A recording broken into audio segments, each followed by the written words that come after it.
إن الحبيب المصطفى ذو رفة وذو وفاء وذكره فيه شفاء.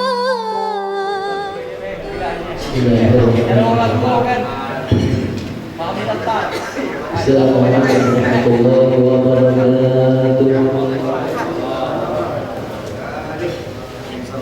Alhamdulillah rabbil alamin wassalatu wassalamu ala asyrofil anbiya'i wal mursalin sayyidina maulana Muhammadin wa ala alihi wa sahbihi ajma'in. Amma ba'du. Jemaah yang mulia, alhamdulillah wa syukurillah, dari kita bersuara bersama pada malam hari ini dan akan lanjutkan jasa proyek kita yang bermanfaat.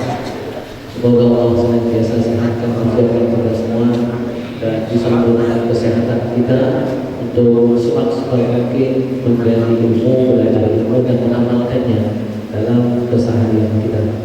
Salawat dan salam semoga senantiasa tercurah limpahkan kepada junjungan kita Nabi Muhammad sallallahu alaihi wasallam serta keluarga sahabat dan sahabat. Kita awali majelis kita dengan membacakan surah Al-Fatihah berkhusus tentang kita Ahkamul Janaiz, itu Imam Al-Nawawi dan semua ulama kita, semua guru kita serta kita semua hadir di majelis ini. Semoga Allah kabulkan hajat-hajat kita, Allah luaskan lapangkan berkah yang diisi kita semua, dan semoga yang sakit disehatkan, diafiatkan oleh Allah Subhanahu wa taala, dan semoga yang dapat amanah berupa apapun itu, jabatan, kekuasaan, para petugas pada malam hari ini dan para pejabat-pejabat yang lain, semoga diberikan kekuatan untuk bisa amanah, bisa sidik dalam menjalankan tugasnya, dan semoga yang sudah kita diberikan keturunan yang soleh dan solehah, dan yang belum menikah juga masih gadis, lebih khusus Hengki cepat menikah pada kehidupan hadiahnya wa kulli niyatin salihah. Alhamdulillah kita beri Muhammad sallallahu alaihi wasallam al-Fatihah. Bismillahirrahmanirrahim. Alhamdulillahi rabbil alamin arrahmanir rahim maliki yaumiddin. Iyyaka na'budu wa iyyaka nasta'in ihdinas siratal mustaqim. Shiratal ladzina an'amta 'alaihim ghairil maghdubi 'alaihim waladdallin.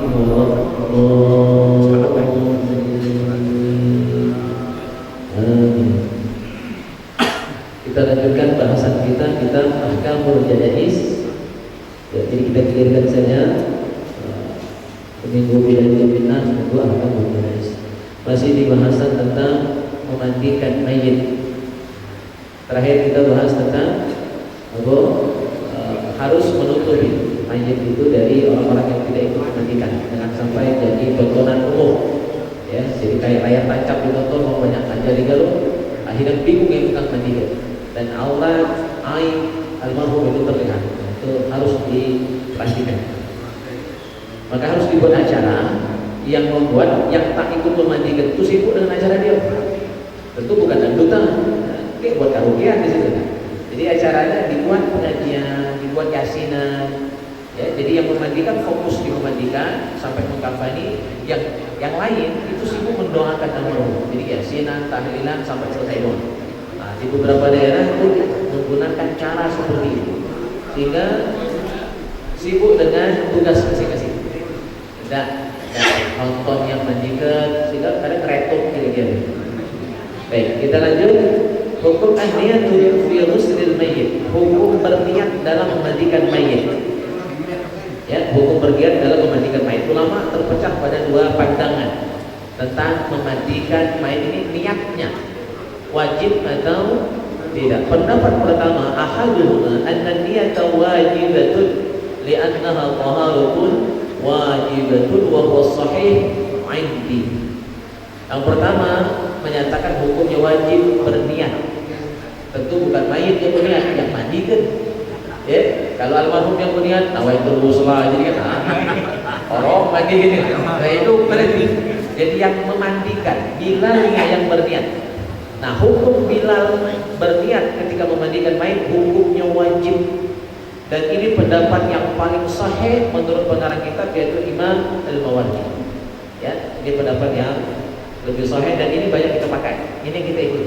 Maka rata-rata di kita memandikan mayit pakai lafaz niat. Apa lafaz niatnya? Nawaitul ghusla lihadzal mayyiti, ya, fardhon lillahi ta'ala atau fardhon kifayah lillahi ta'ala. Kalau tak baca bahasa Arab, ya masuk itu jadi aku niat memandikan mayit ini fardu kifayah karena Allah. Nah, niat itu yang penting di dalam hati. Kalau dilafazkan, maybe yes, maybe no, boleh dipakai, boleh enggak. Yang penting niat dalam hati. Kenapa hukumnya wajib? Imam Al-Mawardi beralasan li'annahu taharatun wajibah. Karena memandikan mayit itu hukum wajib, maka niatnya wajib pun. Ya, wajib kan? Kalau mayit tidak dimandikan, maka tidak boleh disolati jenazahnya. Ya, langsung dikuburkan saja. Misalnya ada orang yang jatuh ke jurang, jenazahnya tidak bisa ditemukan, sehingga tidak bisa dimandikan, maka tidak sholat. Sudah, jurang itulah makam dia, kubur dia, tinggal kita berdoa saja, ya, agar ruh beliau diterima oleh Allah Subhanahu wa taala. Ah, terkait ruh, di kepala terkenal, kubur ruh tadi. Kadang-kadang ilmu itu dadakan tiba-tibanya, cuma penting untuk disampaikan. Karena di situ kadang-kadang jadi polemik juga. Masalah kalimat roh, ada yang membedakan antara laki dan perempuan. Sehingga kalau laki-laki disebut khususan ila roh, kalau perempuan disebut khususan ila ruhah. Nah, ini tidak benar. Jadi laki perempuan tetap roh. Karena kalimat dalam bahasa Arab itu ada yang khusus laki-laki namanya mudzakkar, ada yang khusus perempuan namanya muannats. Ada yang bisa laki bisa perempuan. Kalau dia jamak namanya jamak taksir. Itu bebas. Dia non gender. Ya, sama seperti kalimat dalam bahasa Indonesia mirip.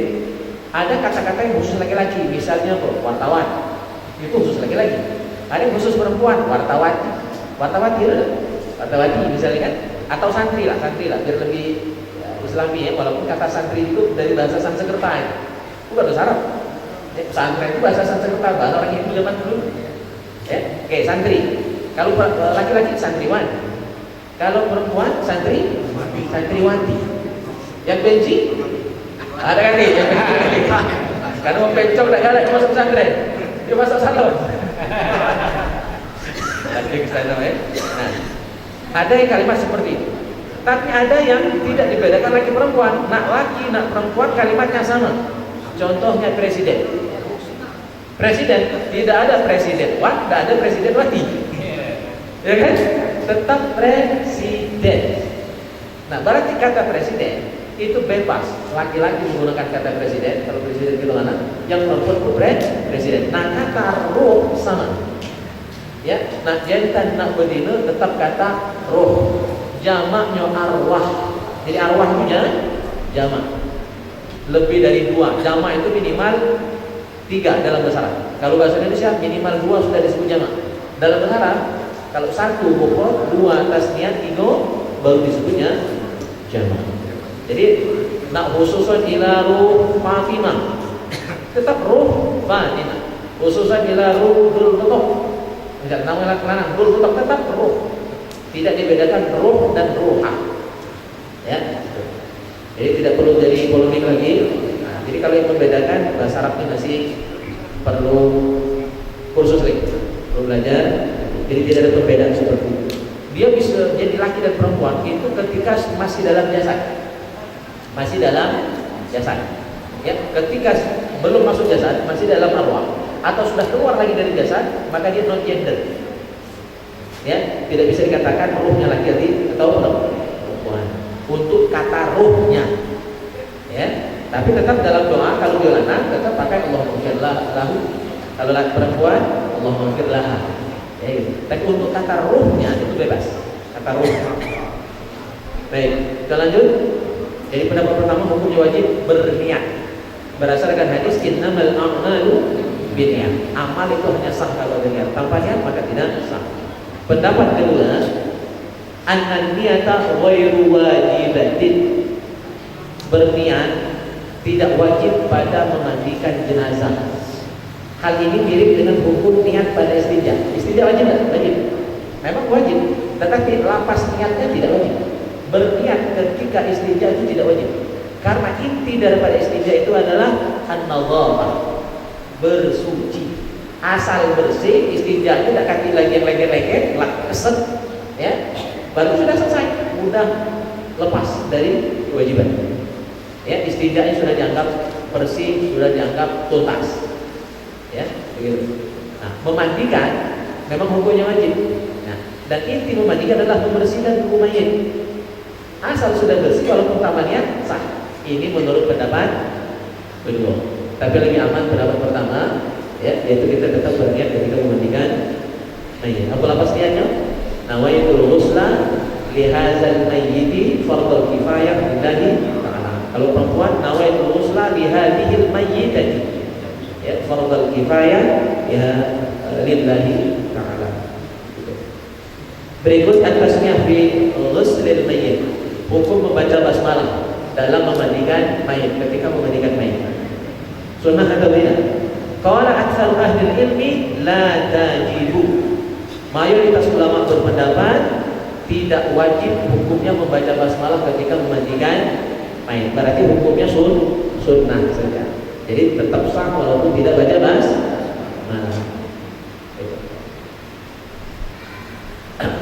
Tetapi pendapat dari Imam Ahmad hukumnya wajib. Berarti kalau tak maju bismillah, menurut Imam Ahmad bin Hanbal, mazhab Hambali, tak maju bismillah tak sah mandi mayit. Nah, itu agak keras. Berarti kita mayoritas tidak pakai pendapat Imam Ahmad. Kita pakai mazhab Imam Syafi'i, dan selain Imam Ahmad yang tidak mewajibkan, tapi sunnah saja baca bismillah. Bismillahirrahmanirrahim. Mulai kemudian. Satrul mughassil al-mayyit 'anil 'uyun. Hukum bagi yang memandikan mayit harus menutup mayit, ya, dari mata orang yang tidak ikut memandikan. Berarti pakai telasan, pakai kain yang menutupi tubuh almarhum. Nah, itu bagaimana hukumnya? Wa yanbaghi ayyurtada li ghuslil mayyit mawdi'un masturun liyakhfa an ansarin nas fala yushahidu. Seyogyanya, seharusnya, sepantasnya, sebaiknya, ya, ketika kita memandikan mayit, ayyurtada, dicari tempat, disiapkan tempat, disediakan tempat, maudi'un mastur, tempat yang tertutup, ya, yang steril dari orang yang tidak ikut memandikan. Maka ada beberapa masjid itu yang tempatnya punya tenda sendiri, terus ada kain untuk menutupi sekeliling tenda, jadi tabir, jadi dinding. Terus tentu di bagian atapnya juga ada atapnya, ya, ada terpalnya. Terus ada pintu juga dari kain, sehingga yang lain nggak bisa ikut ngawas. Ya. Nah, itu lebih bagus, lebih baik. Sehingga yang tidak ikut memandikan bisa ikut meretogi, tidak bisa melihat. Karena orang meninggal itu banyak aib, kotoran itu aib, mungkin ada hal-hal lain. Nah, itu harus disembunyikan. Oleh karena itu wajib mencari yang memandikan mayit itu orang yang amanah, yang bisa dipercaya. Seburuk apapun kondisi almarhum, dia mampu menyembunyikannya, ya, dia mampu menyembunyikannya. Tidak ada mulut ember, tidak ada ngumbar kemana-mana. Lagi jadi status, gak usah memandikan. Kondisi begini, itu kacau. Itu lakukan sesuai, ya. Tapi kalau kita mampu menyembunyikan, maka insya Allah jadi amal soleh bagi kita. Menyembunyikan aib almarhum. Hal yuhtaru usluhu tahta saqafin am sama. Nah, dalam hal menutupi tadi kira-kira kalau di bagian pinggir dari tempat kita memandikan itu memang harus tertutup. Maka kelebihan rumah panggung itu bagus yo. Itu sudah otomatis tertutup oleh ini. Air sudah langsung mengalir ke bawah tanpa harus disiapkan aliran khusus. Nah, karena sekarang banyak rumah depok, rumah bawah, ya, Magendong, nah, itu harus setiap tempat khusus, ya. Nah, bagaimana memandikan yang paling bagus? Apakah beratap atau di ruang yang terbuka sehingga langsung beratapkan langit? Nah, ini akan kita bahas pada bagian ini. Ikhtaraf ashabuna, para ulama berbeda pendapat. Faqala ba'dhum, sebagian mengatakan tahta saqafin, yang paling bagus ada atap. Ya, jadi jangan langsung beratapkan langit. Seperti tenda itu ada apanya, terpalnya, ya, atau dalam rumah, nah, itu lebih bagus. Kenapa? Li'anna dzalika aswanu lahu, karena itu lebih melindungi almarhum. Ya, kalau di atas, misalnya di sebelah, di dekat tempat kita mandikan ada gedung yang agak tinggi, orang di gedung itu di rubuh itu pada nengok, si anu lagi mandi, tengok dan jauh dari atas ya, sehingga ya bisa kelihatan ya hal-hal yang buruk ya, ketika memandikan dari jauh. Ya, jadi aswanu lebih melindungi almarhum kalau pakai apa? Ya, bertutur. Tapi pendapat kedua tidak bisa kita remehkan. Alasannya juga luar biasa. Pendapat kedua menyatakan waqala al-khalid, sebagian ulama mengatakan tahta sama, jadi langsung di bawah langit, tapi tidak pakai apa? Tabir ya. Tapi bagian atas biarlah terbuka sehingga langsung beratapkan langit. Ya, tunggu almarhum. Apa fadilahnya? Litanzila alaihi rahmah, agar turun rahmat langsung kepada almarhum. Nah, itu fadilah. Jadi kalau langsung beratapkan langit, nah, itu malaikat tidak ada nyingkap kali, langsung turun. Ya, rahmat Allah kepada almarhum. Itu ternyata keutamaan. Terus mandikan mayit bagus pakai gamis, pakai telasan, pakai baju, atau pakai telasan dengan kain secara khusus. Dan ini dilakukan pada Rasulullah SAW. Jadi ketika Rasulullah, kata Sayyidatuna Aisyah, ketika Rasulullah meninggal, keluarga besar beliau mau memandikan tubi umat memandikan Nabi. Apa beda, apa sama dengan jenazah yang lain? Karena ini Nabi yang meninggal, Rasulullah yang wafat. Bagaimana mengurus jenazah beliau? Sehingga dalam kebingungan itu, kata Sayyidatuna Aisyah, makanya barangkali agak berat untuk Sayyidatuna ya. Orang kita meringkas jadi Siti ya. Jadi Siti sebenarnya bukan bahasa Arab, itu bahasa Indonesia, ringkasan dari Sayyidatuna. Kalau orang Arab tidak pernah nyebut Siti sekali, Siti Nurhaliza mereka di dalam surat Sayyidatuna. Jadi kata teman terpepet Sayyidatuna itu Siti. Siti. Jadi Siti Aisyah dan keluarga besar yang lain bingung bagaimana memandikan Rasulullah ketika wafat. Maka beliau bercerita, lamma mata Rasulullah sallallahu alaihi wasallam ikhtalafa an-nas fi ghuslihi, wa qala qaum yughassal fi siyabihi. Ada yang berpendapat dimandikan pakai bajunya dia tulang. Wa qala qaum la yughassal fiha. Ada yang berpendapat tidak dimandikan dengan baju yang yang beliau pakai waktu meninggal dunia. Akhirnya galau semuanya, bingung. Fa ghashiyana nu'as. Lalu kata Siti Aisyah, semua kami yang hadir saat itu hendak memandikan Rasulullah, tiba-tiba semuanya ngantuk. Ya, ngejut ngantuk kan? Ya, ngejut ngantuk. Dan dalam kondisi ngantuk tadi, setengah sadar setengah tidak, fasami'na hadifan yahdif bil bait wala nara. Tiba-tiba kami mendengar suara tanpa wujud. Ada suara tapi tidak jelas siapa yang ngomong. Ya, itu suara tanpa wujud. Kayak dalam film-film itu dia. Jadi ternyata itu ada. Dalam film-film ya. Film-film apa biasa itu? Film-film silat. Kalau sampai negara ada suara. Kan? Nah, itu namanya hadifan. Hadif. Sekarang kata hadif ini jadi apa? Kalimat untuk hapi. Hapi. Hapi bahasa sekarang hadif. Hadif. Ya, jadi zaman dulu hadif itu gak cuma bukan hanya hapi. Suara tanpa wujud, tanpa bentuk orang yang ngomong. Gitu. Keluar adalah kami tidak melihat dari mana sumber suara itu. Yaqul, suara itu mengatakan ala ghassilu fi qamisihi alladhi mata fihi fa ghassila fil qamis. Suara itu mengajarkan mandikan Rasulullah dengan gamis yang beliau pakai ketika beliau meninggal dunia itu. Nah, berdasarkan hadis inilah maka kita memandikan mayit bukan ditelanjangi, pakai kain, pakai telasan. Minimal paling kera aurat besar tertutup dari pusat ke lutut. Yang paling bagus memang dia seluruh tubuh tertutup, bahkan dari kepala sampai kaki. Jadi kita yang mandikan itu tidak melihat langsung tubuhnya. Ya, kalaupun nak ngasaki itu sambil menyelipkan tangan kita di bawah telasan.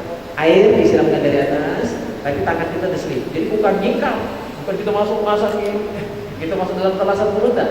Jadi tetap kita tidak boleh melihat ya secara langsung tubuhnya. Wabil khusus aurat. Aurat mayit itu tetap tidak boleh dilihat oleh yang memandikan. Jadi aurat itu haram dilihat ketika hidup, haram juga dilihat ketika orang sudah meninggal dunia. Kecuali kata ulama yang memandikan itu pasangannya, lakinya atau istrinya. Nah itu boleh. Nah, makanya lebih afdal yang memandikan sang suami adalah istrinya. Pun sebaliknya. Karena untuk suami istri itu tanpa jarak, bebas. Kalau waktu anak dulu itu masih ada jarak, masih canggung. Tapi kalau lagi bini itu boleh. Nah hanya itu pengecualian. Jadi laki istri boleh saling memandikan siapa yang meninggal lebih awal, ya, dan bebas walaupun sampai menyentuh, sampai melihat aurat besar.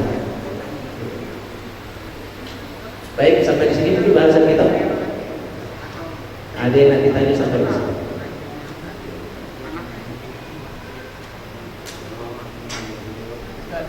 Ya. Assalamualaikum warahmatullahi wabarakatuh. Waalaikumsalam. Berkenaan dengan pengurus jenazah, Ustaz. Mungkin masyarakat kita banyak yang tradisional kan ya. Tradisional semoga kembali ya. Pertama kita bingung, Ustaz. Ketika saya ini ngurus mak pendewek, ketika saya ngurus jenazah rumah kami, saya membutuhkan dulu baru mandi. Itu dimarahin oleh abang dewek. Salah katanya. Mandi dulu. Sudah apa-apa mak. Aku kan. Nah itu wajib mandi dulu kan. Baru putih lagi. Itu kan marah aku kan. Tapi aku pendapatnya benar. Iya. Ayo dulu. Yang kedua apa namanya? Apa orang tua memberikan amanah tentang ketika saya mati, tinggal katanya tolong apa namanya makanan umroh, dan saya berikan amanah itu kan, tapi tidak boleh itu apa yang melanggar aturan. Oke, makanya aku amanah bukan tidak melanggar kan, sudah selesai kan. Ini yang terakhir ya, kita mengenai jenazah yang potong-potong, Ustaz. Jenazah ketika dimakan buaya nih. Hari ini dapat siko, habis itu dapat siko, nanti badan sama. Jak mana Ustaz ngurus itu? Apakah diurusi atau dia berkubur? Tapi jadi berkubur setengah-setengah. Ini pengalaman kami ketika berikan jenazah di langit dapat setengah. Nah itu yang kayak saya. Kemudian Ustaz talqin, Ustaz. Saya belum marah dulu. Marah itu talqin. Karena Ustaz kalau orang tua meninggal bisa talqinnya. Iya. Ada kawan kantor lain dan itu bid'ah. Boleh itu Pak Haji Firman itu melanggar syariah.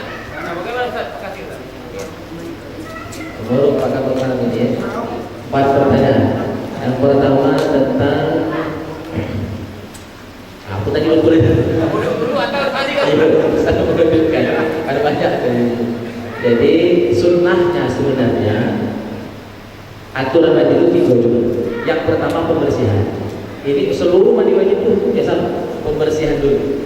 Maka kalau mandikan mayat itu diberendoni dulu, ya, membuang kotorannya dulu, perutnya dulu, sudah itu dijauhi, ya, sudah tidak ada yang keluar lagi. Baru nanti diistinjai. Tapi nanti dalam kitab ini juga diterang. Nanti itu waktu diberdoni tidak ada yang keluar sedikit. Kalau yang lain pasti ada yang keluar. Sudah diberdoni, baru nanti diistinjai. Nah itu istinja lihadal mayit. Kita tetap ada niat istinjai juga. Sudah itu wudu. Sudah wudu baru mandi sebenarnya begitu. Jadi itu aturan yang sebenarnya. Bahkan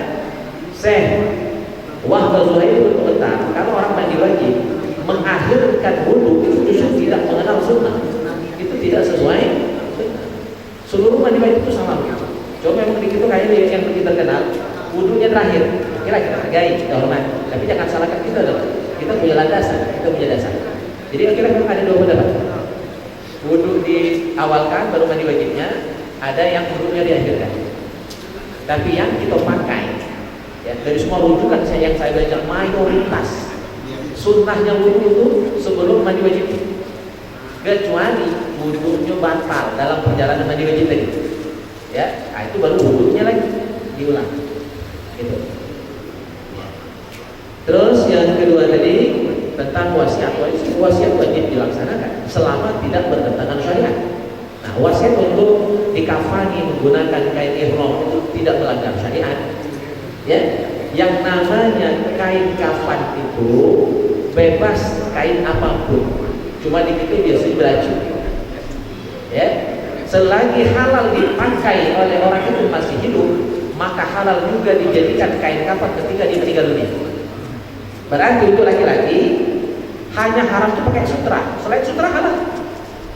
Maka laki-laki haram pakai sutra lagi hidup, ketika meninggal dikafani menggunakan kain sutra tidak boleh, tetap haram. Untuk perempuan halal pakai kain sutra. Berarti selagi hidup seorang wanita boleh pakai kain sutra, ketika meninggal kain kafan yang berupa kain sutra boleh. Nah, sementara kain ihram itu tidak termasuk kain yang dilarang, maka dipersilahkan. Dan sunnahnya sebenarnya kain kafan itu bukan yang anyar, bukan yang baru.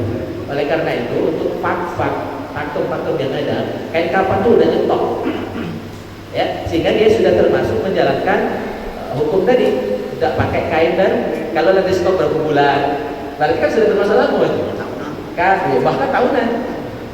Jadi dia tidak termasuk kategori kain kafan yang baru karena sudah di stok beberapa bulan, beberapa tahun sebelum. Ya, jadi sah saja, tapi wajib melaksanakan wasiat selama tidak bertentangan syariat. Yang tidak wajib kalau bertentangan. Misal ada orang tua berwasiat seluruh harta waris dari 10 anak cuma diberikan kepada si baik. Itu wasiat hukum. Nah, itu melanggar syariat. Tidak wajib dilaksanakan. Tidak wajib dilaksanakan karena melanggar syariat. Ya, tidak boleh seluruh wasiat itu. Maksimal kalau wasiat terkait harta maksimal 1/3 dari total harta, itu udah banyak 1/3. Jadi kalau terus seluruh tidak boleh, haram ya. Karena akan menghilangkan hak ahli waris yang lain.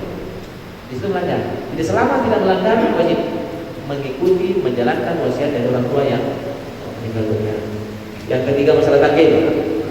Talqin itu sunnah, sepakat ulama ya, sunnah talqin. Cuma talqin ada dua. Ada talqin indal hadar, talqin ketika orang sedang sakaratul maut. Nah, ini sepakat, seluruhnya sunnah, seluruh ulama sepakat, tidak ada yang beda pendapat. Yang kedua talqin indal qabr, talqin ketika menguburkan. Nah, ini ulama beda pendapat. Mazhab Syafi'i menyatakan sunnah. Ada memang pendapat lain menyatakan bid'ah. Tinggal kita ikut guru kita. Guru kita, ulama kita di Indonesia mayoritas mensunahkan talqin karena itu mazhab Syafi'i. Yang tak pakai ya sudah, terserah. Tinggal ya kita yakin atau tidak yakin pakai. Ya, dan saya meyakini guru saya berwasiat dulu. Dia lihat kalau ada yang meninggal jangan dia tidak ditalqin. Karena dalam kitab yang ada tutur itu semua kita punya landasan, punya dasar. Masing-masing kita talqin gitu. Bahkan saya kelas 3 sanawiyah sudah hafal talqin. Yang saya ambil dari kitab Kifayatul Ulam. Yang biasa saya baca itu talqin saya ambil dari kitab Kifayatul Ulam. Ya, subhana man ta'azzaza bil wahdaniyati wal jabr, itu saya hafal kelas 3 sanawiyah. Kira-kira tahun 98 saya ngapal itu. Saya hafal sudah hari. Lalu diingat. Ya, jadi bagi kita sunnah. Fadilahnya diterangkan dalam kitab I'anah. Ya, insyaallah kalau bacanya orang saleh, almarhum itu tidak tanya lagi dalam kubur. Berkat yang bacanya orang saleh. Dan bagi keyakinan kita dalam kitab Syarh Ushul disebutkan orang mati itu bukan selesai.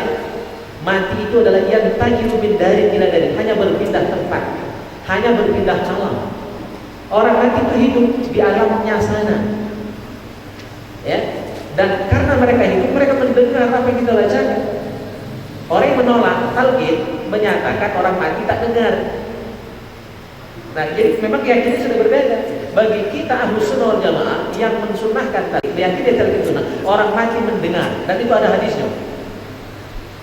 Pernah Rasulullah ngomong dengan orang-orang yang meninggal dunia ketika perang Badar, itu kan dimasukkan ke dalam sumur. Nabi ngomong, Ma'mano, Nabi sebut nama orang kafir yang meninggal saat itu dimasukkan ke dalam sumur itu satu persatu. Ma'mano, kalau bahasa gitu. Ya, Ma'mano nasib kamu sekarang? Ya, apa kabar? Ya, aku sudah membuktikan kata Rasulullah, janji Allah benar bahwa kami akan dimenangkan, kami akan ditolong, kami akan dibantu. Tentara Islam bukan hanya dari sahabat, malaikat pun ikut perang. Banyak tentara yang sahabat itu tidak kenal siapa itu malaikat yang nyamar. Allah Nabi Nabi. Mana kabar kamu? Padahal orang itu sudah meninggal dunia, masuk dalam sumur jenazah, kumpulkan jenazah. Umar tanya, ya Rasul, kenapa ngomong dengan orang meninggal dunia? Kenapa ngomong dengan orang mati? Jadi tidak percaya dengan hadis ini yang anti dalam. Kata Nabi, wahai Umar, mereka lebih awas pendengarannya daripada kamu. Cuma mereka tidak bisa jawab. Mereka lam yujid, mereka tidak bisa jawab. Dengar yo, jawab pun pengen, cuma tak pacak lagi nak ngomong. Nyesel nyetek lagi dalam alam barzah saya. Jadi dasar kita buat. Enak pakai Pak Yoyo tidak sudah. Kita hormati. Kita ni kadang-kadang kita yang menghormati. Bukan menghormati kita. Kita menghormati yang tidak mau talqin. Tapi yang anti talqin ngato nggak kayak gitu. Padahal kita bukan basic-basic. Ada kita. Cuma saya terus terang tidak semua dari itu hafal. Maka saya berkitab ini untuk menghindari dan menutup kekurangan saya. Ya. Zaman ini sulit mencari orang hafal semua, itu tidak ada. Kalau zaman Imam Syafi'i sekali baca langsung hafal, itu level Imam Syafi'i, level tahar tidak seperti itu. Maka saya berkitab menghindari kesalahan, salah kutip, salah ucap. Tapi yang jelas kita punya dasar. Ya, di rumah tuh pokoknya kancang gerobok kita. Kita buka sama-sama. Ada udah dasar. Nah, itu masalah talqin. Ya. Jadi silakan yang yakin amalkan, yang tidak ya sudah ada. Tapi begitu yang yakin talqin itu bagian dari doa. Ketika doa itu dibaca oleh orang soleh, kabul. Tidak harus oleh anaknya. Ya. Jangan terpaku dengan hadis iza mata ibnu adam in qata anhu amaluhu. Dalam hadis itu cuma disebut hanya doa anak soleh. Itu satu hadis, ada hadis lain. Jadi tidak mesti anak-anak yang mendoakan orang lain pun sah, bahkan kabul juga doanya. Dalam hadis disebutkan khamsu da'watin la turaddu. Ada 5 doa yang tidak tertolak. Yang nomor 5, da'watul akhi li akhihi bil ghaib. Orang lain mendoakan orang lain di belakangnya tanpa sepengetahuannya. Kata ulama, makna doa ini termasuk orang yang sudah meninggal dunia didoakan oleh orang yang masih hidup, walaupun tidak ada hubungan sanak dan keluarga. Doanya makbul, la turaddu, tidak ditolak oleh Allah. Jadi doa anak makbul, doa orang lain makbul. Yang penting yang baca doa itu orang soleh. Dan dia ngerti apa yang dibaca, bukan cuma sekedar hafal. Dia apa? Saya baca doa, tak ngerti. Ya, nah, itu tidak juga. Jadi orang soleh. Figur, psikologi tadi. Yang jasadnya terpotong-potong. Kalau jadi diperhatikan di awal. Kalau misalnya masih ada kemungkinan jasadnya bakal ditentukan, jadi dipending, pemakamannya dipending sampai sebelum diketemukan. Ya. Nah, kalau sudah dugaan kuat, tidak bisa ditemukan lagi anggota tubuh yang lain, sudah langsung dimakamkan. Itu sudah benar biasa. Ya, jadi dibersihkan, ya kan, dimandikan. Cuma kalau cuma sebagian itu pun mudah bersih, kan, bisa tangan baik, tinggal disiram bersih baik, bungkus, ya, sholat, ya, makamkan. Oke. Kecuali hanya dapat jempol baik, misalnya dari tunjuk baik, ya, mudah itu, tidak banyak-banyak kain kapan, ya, koyak baju dikit kan, tidak sah lah itu, ya. Jadi dipending dulu sampai diketemukan kesemuanya. Kalau tidak, sudah beberapa hari misalnya dan kemungkinan besar tidak bisa lagi ditemukan, sudah langsung dimakamkan. Kalau ketemu lagi ya dimasukkan di makam yang sama. Atau kalau sulit ya boleh dimakamkan di sebelahnya. Ya. Nah, sini dulu. Tahu dikit. Assalamualaikum warahmatullahi wabarakatuh. Siap-siap. Mangga Ustaz ya. Yang pertama tentang memandikan mayat tadi Pak Ustaz. Memandikan mayat tadi itu di kebiasaan di barangkali di sekitar kita ini kalau laki-laki memandikan laki-laki kan. Kalau yang perempuan memandikan perempuan. Kemudian suami istri kalau saya belum pernah melihat kan, tapi ada berdasarkan hadis tadi. Tapi Pak Ustadz itu kan kalau ini apa namanya saya belum tahu juga tentang di pemerintahan kan, itu kalau sudah meninggal katanya sudah cerai nanti gitu kan. Nah kalau kita sudah cerai kan tidak boleh lagi megang istri. Iya kan. Nah itu bagaimana Pak Ustadz? Terasa. Terima kasih. Ya, ya, cerai hidup, cerai mati itu dua hal yang berbeda.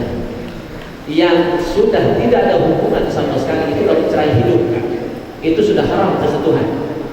Kalau cerai hidup, kalau cerai mati itu tetap di laki bini, ya, tetap laki bini. Karena dia cerai bukan kata-kata tolak, cerainya cerai mati karena takdir. Maka tidak benar kalau orang itu cerai mati lalu tidak boleh dimandikan karena dia tahu sudah cerai bukan lagi bini lagi. Tidak seperti itu di Muhammad. Ya. Dan ini banyak bukti. Misalnya Sayyidina Abu Bakar meninggal dunia memandikan istrinya sendiri. Dan Sayyidina Abu Bakar berwasiat demikian. Dan mungkin Abu Bakar bersih-bersih. Itu sahabat nomor 1. Maka beliau menjadi khalifah yang pertama dari 4 ulama Rasyidin. Itu tidak sembarangan. Tidak bersih-bersih Abu Bakar. Tentu tidak melanggar syariat pesan beliau. Jadi jelasnya. Oke. Ini masalah talqin tadi kan. Di tubuh ini kan ada talqin yang pakai bahasa Indonesia. Mana yang lebih ini? Ya, lebih afdal gitu kan. Ya, tergantung pemahaman kita. Talqin itu untuk mayit atau untuk yang hidup yang hadir. Talqin itu untuk mayit, namun kita talqin mayit. Nah, berangkat dari pemahaman. Jadi, saya ingat betul pesan dosen saya dulu almarhum Pak Muhammad Bahari. Beliau itu saya ingat betul ajaran beliau selalu awali segala sesuatu dari definisi. Salah definisi, salah paham. Oke? Nah, judulnya saja talqin mayit. Bukan talqin hayy. Ya, talqin mayit. Ya, kalau talqin hayy berarti talqin untuk orang yang hidup. Talqin mayit berarti talqin untuk mayit, untuk yang meninggal dunia. Jadi tujuannya untuk mayit. Maka kalau untuk mayit bukan bahasa Indonesia, di bahasa Arab. Karena itu bagian dari doa. Saya ikut guru saya. Keibalian sampai hari ini tidak pernah baca doa pakai bahasa Indonesia. Bukan tidak baca, karena beliau memilih yang paling afdal.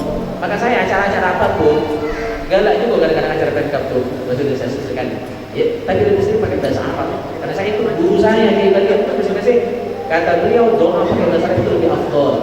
Bukan melarang doa pakai bahasa Indonesia, tapi lebih afdal. Nah, talqin pun itu bagian dari doa. Karena talqin itu doa, maka afdalnya bahasa Arab. Kalau orang nak paham isi talqin itu di kajian, bukan waktu memakamkan. Kalau dibedakan, kalau nak paham isi talqin, jangan waktu di kubur itu. Waktu kajian itu kita bahas nanti insyaallah. Apa makna talqin? Ya, apa fungsinya, apa fadilahnya, apa artinya. Nah, gitu ini kadang-kadang sekalian. Sekalian belajar, sekalian tidak bisa seperti itu. Nanti borongan. Maka mau kita kadang-kadang melarang. Kalau makamkan itu khusus ngantar ke yang dimakamkan, jangan sekalian ziarah dan tempat yang lain. Kadang-kadang ada yang larang seperti itu. Itu namanya sambilan. Gawe sambilan itu tak bagus. Walaupun tidak ada dalil yang melarang secara khusus, tapi saya ada sepakat. Jangan gawe itu sambil-sambilan. Pengajian sambil semayang, semayang sambil pengajian. Yo pengajian dia pengajiannya, semayang ya semayangnya. Jangan separuh-separuh, setengah-setengah. Tidak serius itu namanya. Sama seperti kita berdoa kadang-kadang saya bukan waktu minggu Indah Huzain istri dari Kak Lukman itu ya Huziawanti, beliau meninggal kemarin saya ceramah minggu itu kadang-kadang kita dalam doa itu tanggung juga jika ada pahalanya kita hadiahkan kepada almarhum itu juga doa tanggung, jangan pakai kata-kata jika. Maka tidak benar berdoa pakai insya Allah atau pakai kata jika, harus yakin ya Allah ampuni dosanya, ya Allah rahmati dia, ya Allah masukkan ke surga. Jangan ya Allah jika kau berkehendak masukkan ke surga. Itu tidak akan diatur doanya. Tangguh. Ana inda zanni abdi. Harus yakin. Allah sesuai prasangka kita. Kalau kita tak yakin, tak kabul. Yakin betul-betul kabul. Apa kita yakin? Tidak boleh pakai kata jika, apabila, insya Allah tidak boleh. Dalam doa harus yakin. Ya. Ya itu juga tempat yang layak. Tak boleh itu. Karena tempat yang layak itu pisau bermata dua bagi saya. Langit mata dua, pacak ngapa orang, pacak ngapa diri diri. Ngapa tidak layak kalimat itu? Tanggung ya palangan ya. Kalimat yang layak, karena itu bagaikan pisau bermata dua, berarti tergantung orang. Ya, Allah tempatkan dia di tempat yang layak. Itu bagaikan pisau bermata dua. Kalau orang itu orang soleh, layak surga. Kalau dia orang nakal, memang tidak layak neraka. Maka sebenarnya kita berdoa demikian sampai jumpai. Maka lebih baik sejahat apapun orang itu doakan diampuni. Walaupun bagi dosa yang mati doakan diampuni.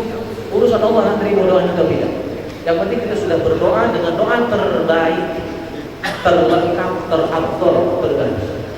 Jangan benar-benar menit ya Allah, ini edit masuk lantai. Tidak boleh. Kalau bisa mana saya permintaannya, kalau bisa dibuatkan data untuk tulisannya dari mulai mandi sampai nyolat ke, nah kita ke kopi ke, Aduh sudah ada, tinggal ketik.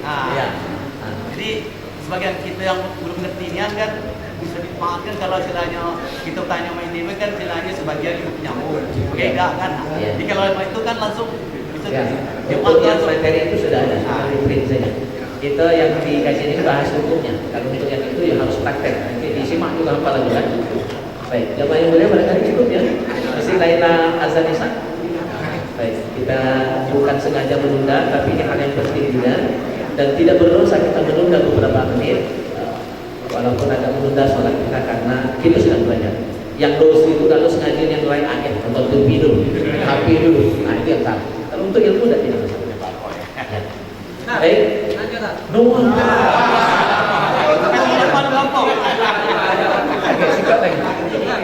Kalau mandi kesejan, kalau dinasnya itu kita sampai baju apa? Iya, sebenarnya cukupnya memandikan dan nanti ketika mandikan ayat 9 ada doanya. Ghufranaka ya Allah Rabbana wa ilaikal masir. Ghufranaka ya Rahman Rabbana wa ilaikal masir. Ghufranaka ya Rahim Rabbana wa ilaikal masir. Nah itu kaki meja jadi. Dah hafal kalau cuma sekali lewat meja, maka nanti di train, dihafal, disimak. Kalau tak hafal kita strap. Gue rasa tak datang lagi ke depan. gue saya bawa ke Iya siap. Insyaallah. jadi siko. Baik, jamaah yang mulia kita